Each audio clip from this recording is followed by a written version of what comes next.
Okay, looks like we're live. Welcome to Dive into World Building. Thank you for giving me a break last week. I was writing frantically on a story that I turned in literally half an hour before this show began. Woohoo! Nicely done. Yay! So that happened, and now I'm ready to just kind of let down a little bit and talk about world building because that's what we do. So this topic this week is how much do you explain? And it's inspired by some of my Goodreads reviews. Woohoo! Because there are a few people. Now, let me just preface this with I have no problem with my reviews. People read it and they react how they react because that's what people do. They react to things. It's great. But I do notice that people say, Julia doesn't explain anything. And they're right.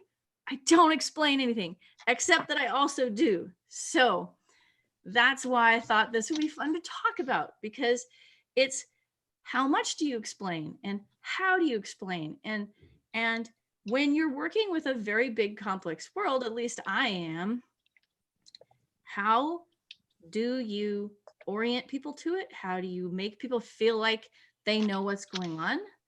And all of that. So do we have initial thoughts? What about you, Paul? Well, you have to, I feel that you generally want to avoid the, as you know, Bob problem, unless you're doing that for effect. And then now to do as you know, Bob is almost kind of like winking at the audience, like, hey, look, I'm going to use this technique you're not generally not supposed to use because I know you're not supposed to use it, so I'm going to use it anyway.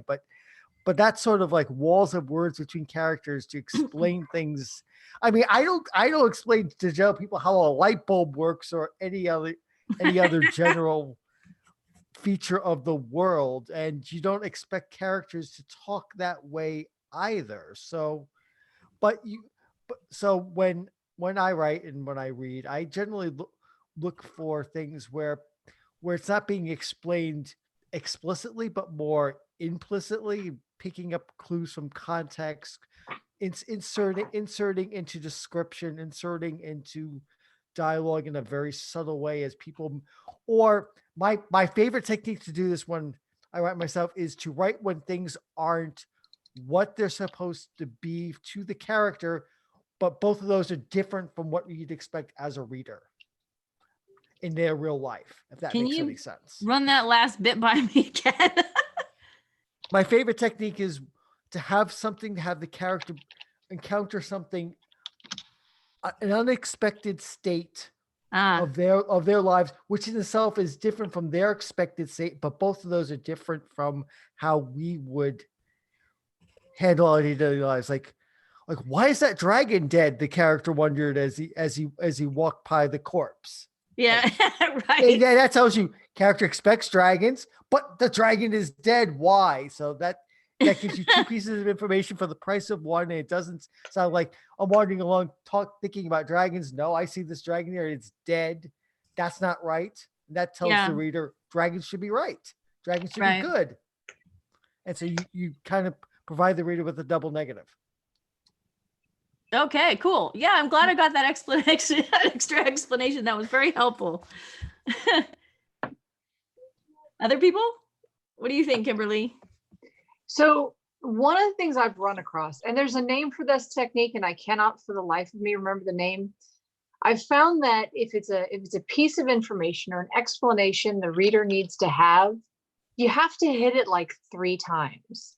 And every time I've written something and I've only explained it like once, or I've only made a side comment about it once, people always miss it.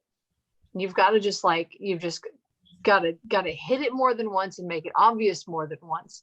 Otherwise, people are often going so fast that they just parse it without, they just sort of read it into their brain without really remembering that they've seen it. And if it doesn't tie in tightly enough, when they run into something later on, they'll forget that they read it, or they'll forget that it's been explained already. So I try to make it almost it almost requires its own little mini arc. Almost. Well, because Almost. in my analytical view, anything that appears 3 times is an arc. Yeah. Right? Absolutely. Because first time you see it, but you don't necessarily think it's important. The second time you go, oh, that appeared again. Maybe it's important. I'll wait and see if it's important. And then the third time, oh yeah. Right? I mean, this is why jokes work the way they do, right? Right. Because you set up an expectation, and then at the very end you do a thing, it's always 3 times. I don't know why it's always 3 times, but like it's like 2 points make a line, but if you want to confirm the line, Right. 3 points make a curve. yeah. Make an arc. Make an arc. Yep. So it's a really, really good point. And I was actually trying to do that in the thing that I turned in today. Like, oh yeah, I should mention that these guys do this, so that when you get there, it's really less mental work, right? Right. Like setting up a couple of little pieces about how aliens think in the place where you're working with the humans before you ever encounter the aliens. Right? So that by the time you get to the aliens, oh, that was what they were talking about. I get it now. Right. Yeah. And it's also actually really important to this sense of setup and setup effort is actually really important for a lot of things. Like, you don't want to be having somebody enter a room for the first time when they're running for their lives, if you care about the room at all. Right. Right. We've talked about white rooms here on the show before. Yeah. Yes, we have. We had a whole discussion of white rooms, but like, so very often what I try to do is I'll say, well, I'm gonna want to have this climactic moment where you realize something. But most of the work that goes into the climactic moment is actually going into setting up the climactic moment, because you want the climactic moment itself to be almost minimalist, or at least I like it when the climactic moment is really minimalist. I will allude briefly to my book. There is a major piece like that in chapter 20 of my book, but for those of us who have not read it yet, may not know what I'm referring to. Anyway, so you can go and read my book now. Mazes of Power available where good books are sold. That's right. Thank you, Paul. I had something. Oh, wait a minute. I should probably. Let's see. You should probably. I'm just hearing an echo, so I'm wondering if that's something I'm not yet figuring out on the setting, since this is the first time I've been on Zoom. I was going to say this is also, to me, seems to be a bit of a point of view question as well. Something that I've done when I've got, world building pipe to lay is if I have a character who knows the world and one of them who is less familiar, then sometimes there's an opportunity for dialogue. But you don't want to, lay massive amounts of explication and dialogue unless the character who is laying it, according to John Rogers, has an attitude towards it. You can lay a lot of pipe, he says, as long as the character has an attitude. So, if one character says, just how likely am I to be dealing with Greek, how am I even saying this, Greek gods? Then somebody else can explain. Who knows? And something else that I've also done is if I have a character, like I've had included this is a real world kind of thing rather than an invented world, but a calf roping scene. I've never roped a calf in my entire life. I put it in the point of view of a character who's never done so either. And that way, it's more realistic. It's like, so the character's like, if I ever decide to learn to ride a horse, I want to be able to chase cows and flip running cows with a rope, It's, somebody who doesn't really know what's going on can then, really be just as clueless as the audience or humorous to an audience who does understand. Right. And of course, if you want to have that person be an expert, you got to go and do the research, preferably by Yeah. talking to a person who does have the experience and can tell That's you right. the ins and outs. But you know, it was a prep scene. Eventually, the person who is roping a calf has to rope a dragon. Okay. Yeah, and preparing for the later climactic moment. Check. Excellent.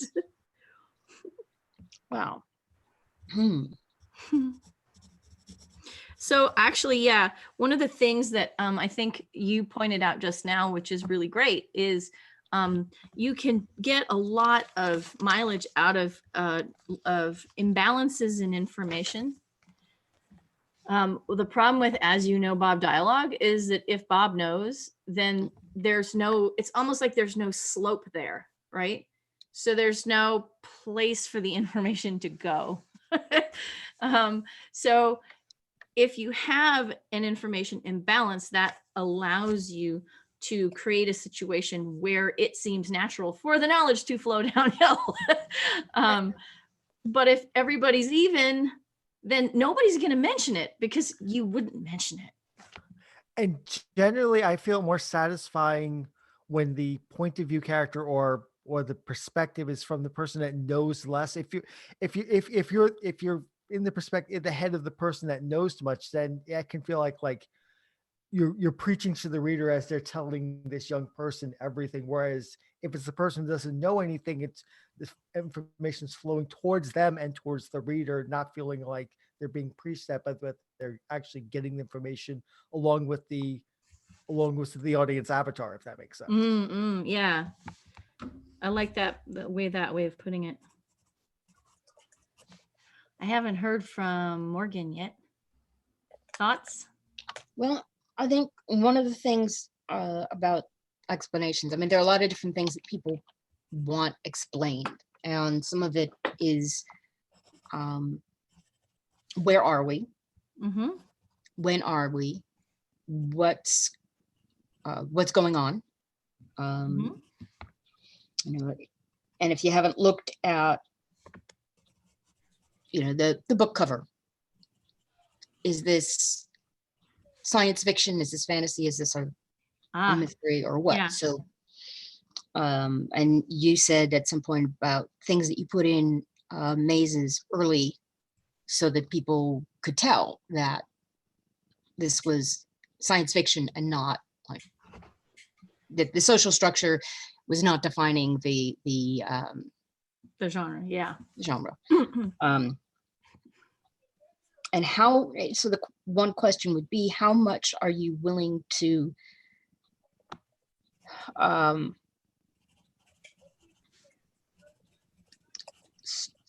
trying to think of a diplomatic way to say this. I've had people say, I don't understand things because they were too impatient to read more than the first page.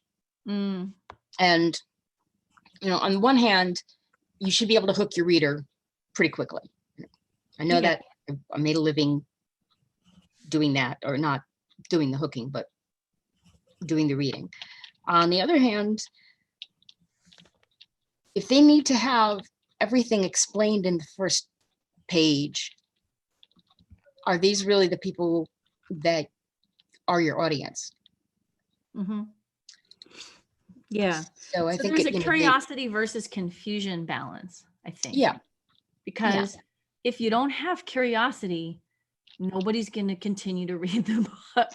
If you know everything on page one, you're done. But if you don't know anything on page one, you're also done. Right. You don't want people to be utterly confused. I happen to use point of view kind of, I mean, point of view is a great tool for this, as Patsy mentioned, right? And one of the things that's great about point of view is you only have to understand as much as one person can understand at any given time. And dosing that out, especially if the world is really big, like my Varan world, is actually really important. You have to keep it in a box, and that box is the size of a point of view, right? because there Yeah. are just way too many reams of info, right? Oh yeah, there's just, you know, Lydia, do you have thoughts?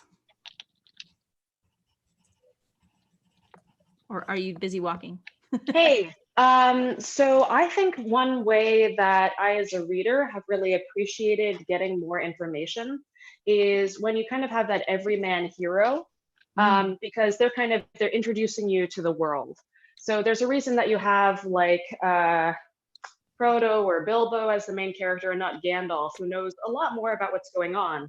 And Right. we're kind of traveling with that character as they're introduced to this world and getting information that usually in the context of the plot they desperately need. Yeah. So that would be my take on that. Well, yeah, and that kind of circles us back around to what Paul was saying, I think. So it is definitely useful to have people to have the person you're following be the one who's wanting to learn things. yeah. For sure. Absolutely. Yeah. So I'm going to take this into another, this is a little bit more finicky, and it's a little bit more applied directly to my book, but only because of the context where I found it. So you may find it applies to other things as well. So Varan has underground cities, right? And one of the things that I'm very careful to do in sentence number 1 is imply that we are underground. And my editor actually came back to me and said, no, we need to be constantly reminded that we are underground or we are going to forget. And I was like, you're right. That's true. So I put a lot of work into reminding people that we are underground because we are underground. But I didn't say why we were underground until quite late in the book. And then I only kind of waved my hands at it. Right? Yeah, well, I mean, it's implied why we're underground in book 1. But I didn't explain why we were underground. And so that was something that people were like, there's other stuff, but I don't even know why we're underground. And it was like there was this big hang up there, like, how could it be? On the other hand, it was an artifact in some sense of the points of view that I was going to be obliged to use, because one of the other things about Varan is there are no outsider points of view in Varan. They're all insiders. So what that means is they've lived their entire lives underground and this is normal for them, right? Yeah. And they don't spend a lot of time going, well, could I go up to the surface? Because you wouldn't. When it gets suggested, people are like, oh my God, you did that? Why? Yes. So I was limited, right, in my ability to explain that aspect of it. And in order to know why they live underground, you'd have to go back and back and back through a lot of history that the characters don't know. Yeah. So it's like, sorry, the way I structured this doesn't make it possible for me to actually explain why the cities are underground right now. I will just imply that there is a reason why they're there. So, but I mean, this is one of those things. What do you explain and what do you not explain, right? Yeah. Anyway. Yeah, it didn't. And curiosity about that is what will keep people reading to the next book. Hopefully. Right? I mean, This it can't is be really the only cool, and I love the story, but these questions didn't get answered, and I'm hoping they will be in the next book, because you have to like the story, you have to like the way it's told, because you can like a story and want to know the ending, but if you're not enjoying how it's being told, then you want everything explained up front and just get done with it. This is going to take us back to that terrible old canard of show, not tell, right? Mhm. And there are certain I was things- wondering if we were going to come to that. so I'm not going to spend a lot of time on it, honestly, because what I've found is if you understand it, you don't need to be told it, and if you don't understand it, then being told it is not going to help. Yeah. Right, like the phrase itself is more indicative of the issue as a whole than it is helpful for people who are trying to learn it. But what I have found is that there are certain places where you have to say, how much effort, and this is a useful question to ask, I think, for everybody. How much effort do I want my reader to have to put in for this piece of knowledge? Right? And it's not as simple a question as it sounds, because you might say, well, gosh, if you want to make it strenuous for somebody to learn something, what a terrible thing to do. Right? On the other hand,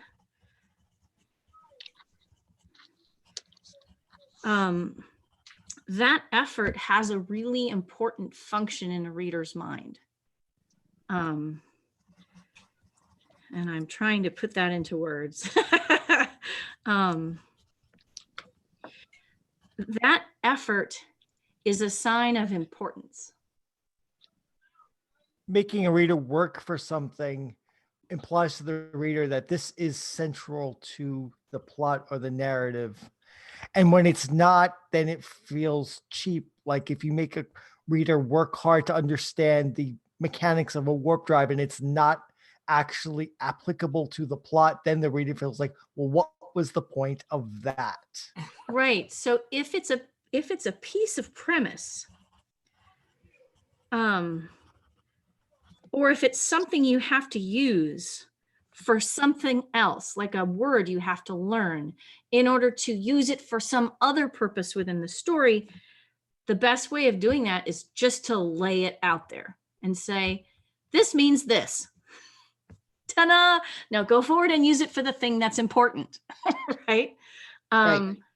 Because effort is a measure of importance. It can also be a measure of time passing in the narrative.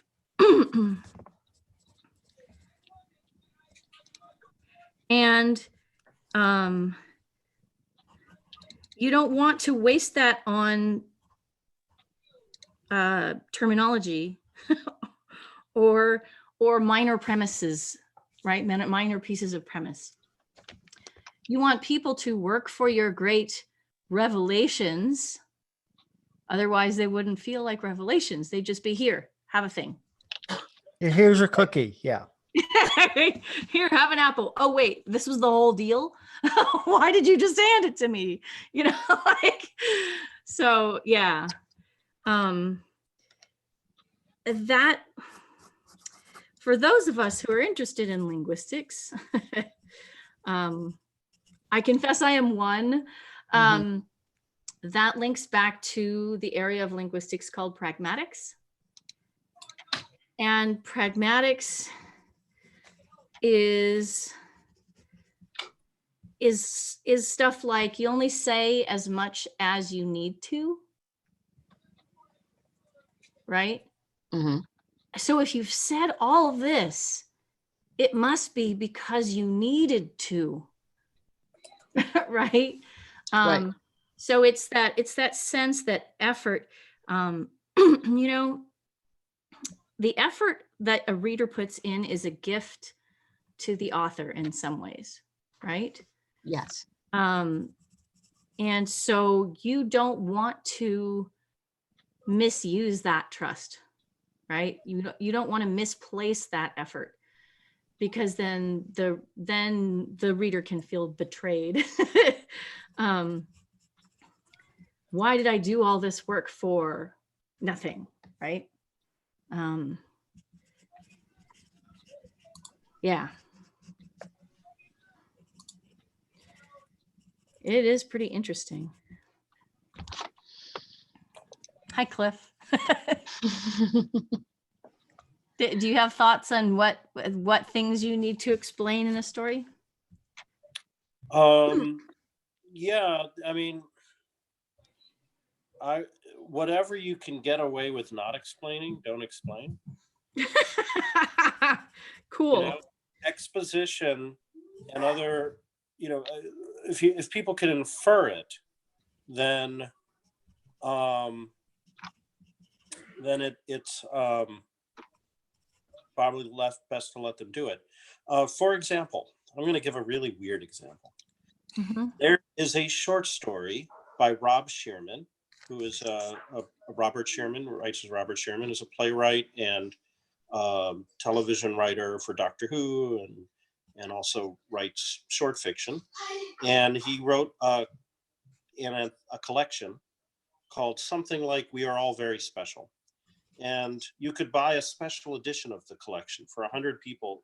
If you bought it at this nice hardcover, whatever, he would write a short story named after you. So there's a short story by Rob Shearman called Cliff Winnig. And in it, Okay. of Cliff Winnig, you can look it up, Robert Shearman, Cliff Winnig. It's online. The character, I've Tuckerized, right? But also the name of the short story. The character is a repairman for death rooms. Every house has a death room, which is a room that is lethal and is capable of killing you. And it's just a part of every house, like the kitchen or the living room. And this guy's death room was broken, and so he calls the repairman, whose name happens to be Cliff Winnig. And at no in the story does he explain why every house has a death room in it. It just, it was kind of fun that he doesn't explain that. But he explains how the killing mechanisms work in that particular death room, because the repairman is discussing, like a plumber discussing what your problems are. Well, I mean, there's something to be said for just sticking that premise out there and just letting it sit. Is it never even Awesome. insinuated? Like, I have a lot of questions now. Are there any theories? So I'm muting because the Well, kids are I'm going to say something else, though. It also depends on the length of the story. Because the longer the story, the more you're going to want the answers to those kinds of questions.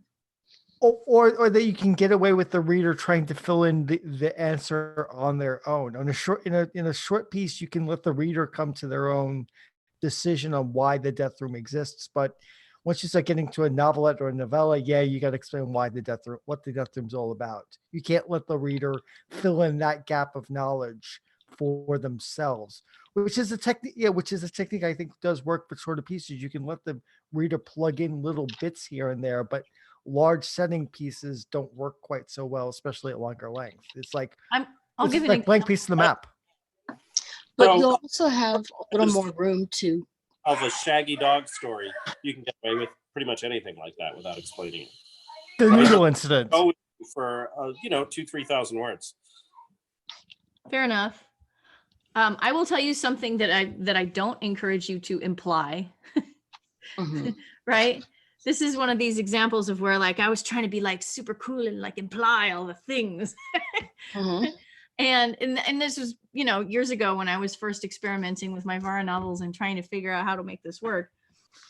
And I was like, I should just show it and whatever. And then it occurred to me that it was a lot more effort to try to show people that everybody was wearing the same cast mark than it was to just say, everybody's wearing the same cast mark. Moving on. Right? Right, Because yeah. I did try writing a scene where everybody was wearing hoods. And I was like, this is dumb. I keep implying that they're wearing hoods. I should just say, we all wear hoods. Okay, now let's talk about what we're actually here for. Nicantor is a right? As you know, Nicantor, we all live underground.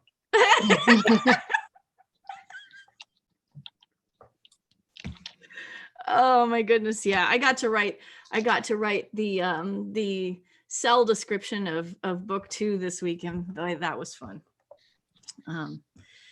I could tell you more about that later, but yes, Nicantor is involved. So yes, don't explain that everybody is wearing a cast mark. Oh boy. On the other hand, that can kind of mess with you. Like, I read Jarrig, the first of the Jarrig books, and I don't know if anyone else has read those. Bruce, yes, absolutely. Yeah. So what was the name of the long-lived elf-like people was what again? Dragarians. Dragarians, right. So I read that, and I'm reading it, and I assume that Dragarians are dragon-like humanoids because of the name for about 150 pages until I realized that was not the case. And then I was mad at him for not, for a word that was linguistically too much like dragon and not saying, oh, they're basically elves, Yeah. And then I had to rearrange, and they weren't scaly or anything. I had to rearrange in my head 150 pages worth of stuff. I put the book down and never read it again. I stopped right there. I stopped the whole series. Well, Wow. Wow, yeah. that's So one so sentence, that's exactly why. Dragarians or elf-like would be, just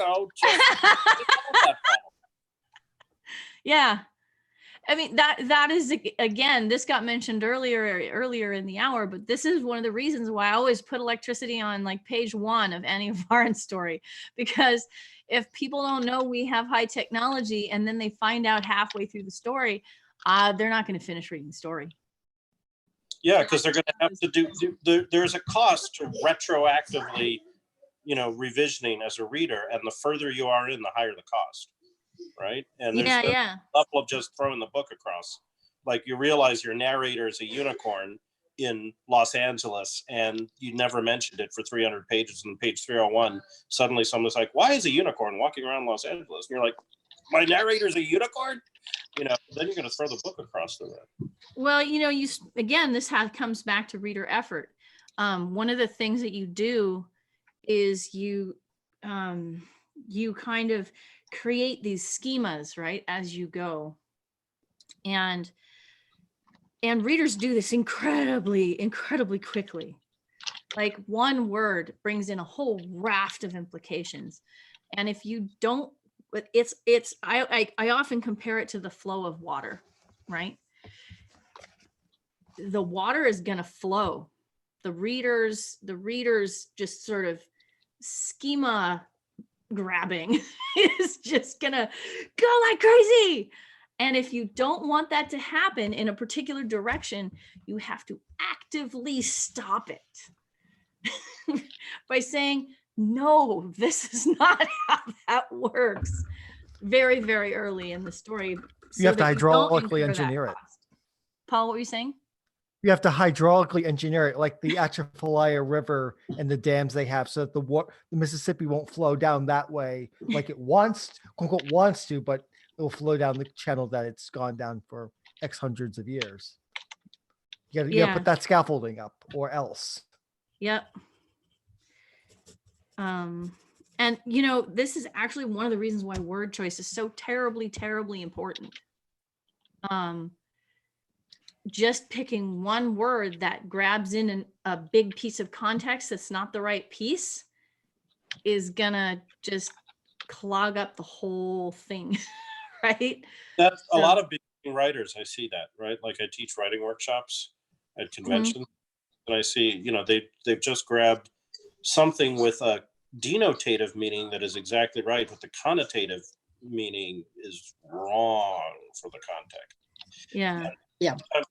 Like sometimes that happens in works in translation. In The Witcher, which is written in Polish but translated into many languages in a successful series, the character is a mutant, right? But if you use the word mutant in English, it means that you understand genomes and evolution, and he's living in a medieval society. It's not the right word, but it's translation. So the translator picked that word, not the author. So yeah. Well, I mean, translation is a whole other Ken Liu on again. Yeah. Talked about that. So there are techniques that you can use grammatically to foreground and background information. And those can be very useful for things you want to explain, but you don't want to take time out to explain. Anything that you put in a subordinate clause is automatically backgrounded. Or in the middle of a paragraph rather than the beginning or the end. True, that too. So there are many ways to foreground and background information, but yeah, placement within a paragraph is one. Placement within a subordinate clause is one. Using a presupposition is another one. It's presupposition things like, have you stopped beating your wife? Yeah. Carries the presupposition that at one point the guy was beating his wife, right? Which is why the question is not fair, because a yes or no answer is contingent upon accepting the presupposition. Yep. So as an author, you're the lawyer in that scenario, right? And you can pick a word like stop, which is a very simple word, and use it to carry presuppositions about important stuff in the world that people would not otherwise have explained to them. So let's see. I'm writing my notes. I'm so behind on my notes. Don't even get me started on that, but I will eventually get to them. or like the word but. If you have a sentence with the word but, Yes. the stuff before the but winds up falling away, and you pay attention to what's after the word but. Especially in speech as well as in reading a story. Yes. The I'm a sky was linguist, so blue. I could write like a whole paper on the word but. Yeah, the What sky a was great blue, word. but the dragons were flying that night. You don't notice the sky was blue. You care about the dragons because that came after the word but. Yeah. One thing that Catherine Carr talks about a lot, is the participle phrase, using things like, walking down the street, he fought off 3,000 knights, right? And that's sort of correctly used, but you could say, fighting off 3,000 knights, he walked down the street. Well, what's more important, the fighting 3,000 knights, or the walking down the street? Yes. The main clause is always more important. Exactly. So writers often put the more important thing in the participle phrase, which has the ing ending on the verb and functions as an adjective, and the lesser thing in the less important things, and gets the predicate. Right? So that's a problem. Well, it's a problem. On the other hand, I love fighting off 3,000 knights he walked down the street, because it does imply something. It's like, so this is where I get to with grammar. Okay, you guys, grammar is so great. It's really easy to say that fighting 3,000 knights he walked down the street is not correct, but it depends on what you're trying to do. The whole question is, what are you trying to do? What's important? What do you want to say about this character? Right? He, walking down the street, he fought off 3,000 knights is a different person from fighting 3,000 knights he walked down the street. Right? Like, the implications there are different, and that's cool. It's like in a movie when you have someone walking away from like a building that's just blown up and they don't look back. Like that's the vibe you get with that. Yeah, exactly. Yeah. You were saying, Patsy? I said it's either a different street or a different person. You say something about the world, or you say then it's expectations, or you say something about the character. Mm-hmm. So then you have to decide how much of that to explain, right? How much of the reader put up with.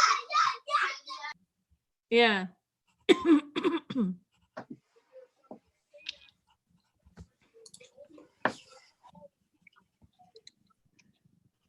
So the other, Another word that I always like is try. Manage, because manage presupposes try. Mm. He while walking down the street fighting 3,000 Nights, he managed to walk down the street. Or versus he managed to fight 3,000 Nights while walking down the street are two different things again. manage or do not manage. There is no try.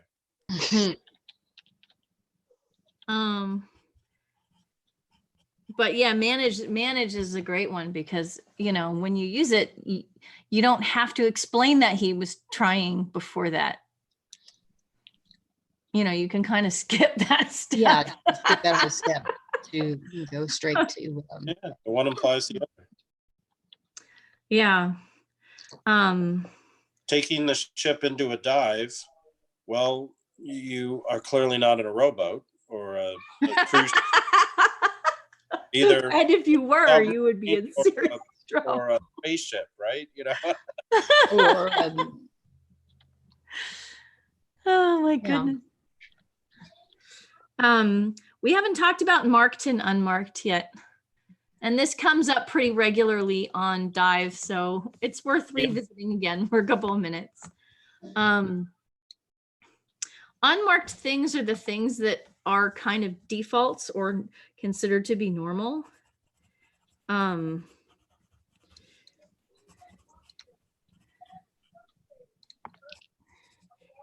marked things are the opposite of that. Term comes from anthropology. They stand out. Yeah. They differ, right?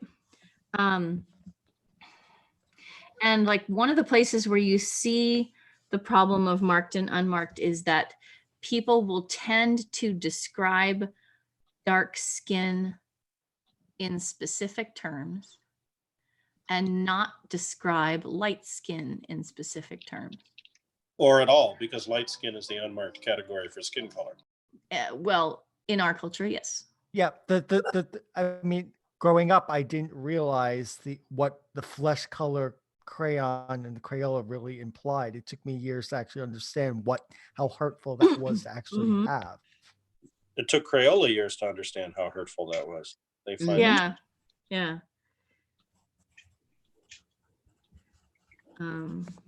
So marked and unmarked sound kind of basic, but they're really not basic. They have very specific kinds of implications for the structure of a society. And so if you're pointing particular stuff out, let me just say, it's possible to create an environment within your world building where there are unmarked values and marked values for things within that world, right? Marked and unmarked for the characters within that world context that are not necessarily marked or unmarked from our perspective as readers.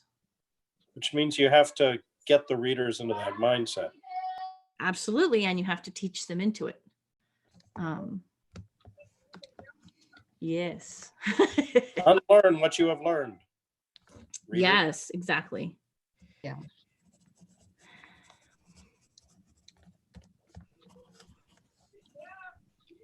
I'm writing notes. Write down a G sharp. That's important. For sure. I keep having music come up in my stories. I'm just going to say that. Music keeps coming up in my stories. There is a scene set at the opera in Mazes of Power. So yeah. Yeah, there's the scene at the concert, and music is important in Mazes of Power. And in the story that I just sent off, there's also music doing something kind of funny. Alien music? Yeah, alien music. But you know what else music can do, even if it isn't a significant plot point, the way the opera is, it can give you little hints about where you are and who you're dealing with. I have a character whose ringtone is 3 bars of an Israeli dance tune. Yeah. And you see that once in the whole story, but it tells you something. Right. I have a character in a book that I have not published. I will say yet, optimistically. Good, good. Who has picked out Jaws as a ringtone for her mom. Oh, I like that. Cliff, you've Yeah. gone sideways. He was just resting. Okay. All right. Well, I mean, I feel like we've talked about a lot of things. Any extra thoughts, Kimberly? I I think the audience helps determine the amount of explaining you have to do. Definitely. You know, if I'm writing for a science fiction audience, or let's say I'm writing for a hard science fiction audience versus a social science fiction audience, the explaining is going to have to be, it's going to have a different emphasis. Mm-hmm. And it, you know, this is one of those things where you can look to other successful writers in this space to sort of determine how those explanations get used, right? Or how those explanations tend to get trotted out. This is sort of part of the craft of your particular subset of the genre, which I think is often unspoken, but very important. Yeah. Yeah. I was, we had mentioned genre earlier, and I was thinking, you know, it's funny, but I think it may have been Patsy talking about the contrast between genre hints in text and genre hints on a cover. Mm-hmm. This is actually one of the things that can be really a psych out, because that genre stuff is about who your audience is, and the cover is going to bring them into the text. And if the cover somehow doesn't match the text, then you end up with the wrong audience reading the book. And that means all the techniques that you've used for explanation, etc., may be a bad fit for that audience. And that's one of the reasons why covers are so absolutely crucial to a book's success, because we don't want to be let down by the text that we find behind a cover that we really like. I was also thinking about 101 and 201 level books as far as how much explanation and how much you want to give to the reader. I mean, a book that you're aiming towards a relatively, as someone who's not that deep into science fiction or fantasy, you probably don't want to get as intricate or as obligatory as, say, Gene Wolfe, where you want those kind of, where you want the deeper readers. That's when you want to pull out that sort of things. The readers have to tease out lots of things and question all their old assumptions. So you want to kind of, it's writing to market's a bad term, but you kind of see where I'm going. Whether you're trying to write towards more general readers or towards much more readers or much more deep into a particular subgenre of science fiction or fantasy. Yeah, I mean, the match between the audience and the text is really important. And I was actually going to say, one of the things that you're doing as a writer is not just, you don't have to explain things that people already know if you can just access them swiftly with a word or two. So one of the things that you're trying to do is access the audience's previous knowledge, right? Like the word danceable. I mean, someone who's never read science fiction before has no idea what that word means. Or even generally, if they even watch just only watch Star Trek. Whereas someone who's read a few novels knows exactly, faster light communication. Okay, right. Let's like, roll. For example, Mazes of Power was kind of written as a trap for people who are familiar with a particular type of literary canon. Because it has a lot of features that are going to evoke particular things for a particular type of reader. And then most of those expectations end up getting slammed to the ground by the end of the book. Psych. I'm a fan of subverting genre. Right. But I mean, what that is it's It's a deliberate access of a particular type of knowledge, and it's knowledge of science fiction and fantasy sort of canon, Western canon of science fiction and fantasy to some extent, and also Western canon of literature to some extent. And this is something that you run into a lot when you're dealing with own voices and other kinds like this. There is a mismatch, and the audience really does need to do the work because it's really worth it. I mean, personally, in my view, the just being able to get out of your own head and experience things in a way that's really novel and something you haven't considered before is super, super valuable and worth all of that reader effort, right? Yeah, that is one of the things that can cause problems with gatekeepers for people of color and marginalized groups. There's like just a simple question of what foreign words you translate and don't translate. Yeah. For example, and it isn't always marginalized people, but its audience. Leo Tolstoy wrote War and Peace in Russian, but the dialogue was French because that's what the aristocrats spoke. So Russian and French for peace, which you did if you were a Russian aristocrat for whom he was writing. So, which makes the first paragraph hilarious, where these Russian aristocrats are complaining about Napoleon in French. But anyway, there's also, whatever, if you have a character who is, bilingual Spanish, who's Hispanic, and they're throwing Spanish and English around and code switching, how much do you translate for an audience that doesn't speak Spanish? And how much do you assume that a learned audience can figure out the Spanish, even if they've never studied Spanish? Maybe they've studied Latin or French or something, and how much they can look up, just looking up online, how much work are they willing to do, right? Yeah. Just figure it out from context. That's always a question, right? Like, and if you're not Christian, and you're describing another religion, how much do you explain? Like, are you right? And there's also that marked and unmarked problem that comes in there as well. Right. So if you set your story in a Passover Seder, like we all got up and washed our hands for the second time, and then you just leave that in place. Yeah. People know that you wash your hands twice during the Passover Seder in ritual or not, and is it relevant to the story? Like when I get up to wash my hands the second time, they'll see that I have the tiny little alien crawling on my fingers, and Boy, that's not again, that's subordinate clauses right there.